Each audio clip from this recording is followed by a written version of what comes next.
வணக்கம். வாங்க கூலாக சமைக்கலாம். இன்றைக்கி வாங்கி பாத், அதாவது கத்திரிக்காய் சாதம் பண்ண போகிறேன். கத்திரிக்காய் சாதம் அண்ட் குக்கும்பர் ரைத்தா தான் இன்றைக்கி மெனு. இதுக்கு வந்து ஒரு 1/4 கிலோ கத்திரிக்காயை எடுத்து நல்லா வாஷ் பண்ணிவிட்டு சின்ன சின்ன ஸ்கொயராக கட் பண்ணி எடுத்துட்டுருக்கேன்.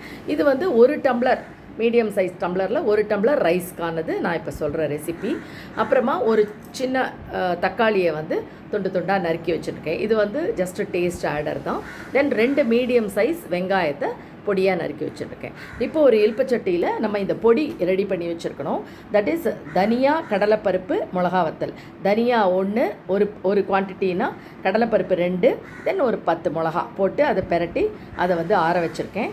இப்போ கடாயில் ஒரு 4 ஸ்பூன் எண்ணெயை விட்டு கடுகு போட்டு அது வெடித்த உடனே உளுத்தம்பருப்பு சேர்த்துக்கலாம். உளுத்தம்பருப்பு நல்லா செவந்த உடனே 2 ஸ்பூன் ஜீரகம் ஆட் பண்ணிக்கணும். இந்த ஜீரகம் பொரிஞ்சு வந்த உடனே நம்ம இந்த நறுக்கி வச்சுருக்கோம் இல்லையா, ஸோ அந்த வெங்காயத்தை முதல்ல போட்டு இதோட சேர்த்து வதக்கிக்கலாம். வெங்காயம் வந்து கொஞ்சம் அந்த கோல்டன் ப்ரௌன் வர அளவுக்கு கொஞ்சம் இந்த வெங்காயம் வதங்கணும். அது வரைக்கும் ஒரு 2 மினிட்ஸ் இதை வந்து வதக்கிட்டு இப்போ நம்ம நறுக்கி வச்சுருக்கிற தக்காளி அண்ட் கத்திரிக்காய் 2த்தையுமே சேர்த்து இதோட போட்டு ஒரு சிம்மில் வந்து ஒரு 2 to 3 மினிட்ஸ் ஈவன் மூடி போட்டு கூட அதை நல்லா வதக்கிக்கலாம். ஓரளவு ஒரு 3 மினிட்ஸில் இது நல்லாவே வதங்கிடும் எல்லாம் சேர்ந்துட்டு. இந்த மீன் டைம் 1 டம்ளர் ரைஸ் வச்சு அதை நல்லெண்ணெயை விட்டு ஆற விட்டுருக்கேன். அண்டு நம்ம இந்த ஆற வச்ச அந்த தனியா, கடலைப்பருப்பு, மிளகா வத்தல் அதையும் கோர்ஸாக ஓரளவு அரைச்சி வச்சுருக்கேன்.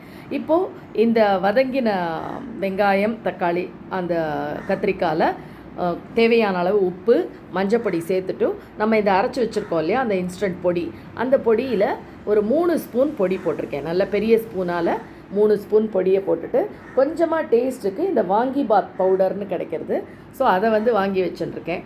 அது கேப்சிகம் ரைஸ் எது பண்ணாலுமே அந்த பொடியை கொஞ்சமாக ஆட் பண்ணிக்கிறது. ஃபுல்லாகவே அது போட்டால் அது வேறு ஒரு மாதிரி டேஸ்ட்டாக இருக்கும், ரொம்ப ஸ்பைஸியாக இருக்குது.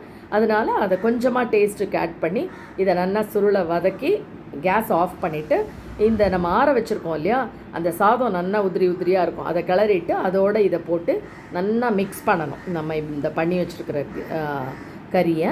அதுக்கப்புறமா 2 ஸ்பூன் நல்லெண்ணெயை விட்டு ஒரு 5 நிமிஷம் சிம்மில் வச்சு எடுத்துட்டோன்னா ரொம்பவே டேஸ்டியான, அவ்வளோ வாசனையாக இருக்குது, ரொம்ப நல்லா வந்திருக்கு. இன்றைக்கி உப்பு வேணுன்னா நீங்கள் அதுக்கப்புறமா செக் பண்ணிவிட்டு ஆட் பண்ணிக்கலாம். ஸோ இன்றைக்கி அது ரைத்தா, தயிர் சாதம், இஞ்சி தொக்கு, இதான் மெனு.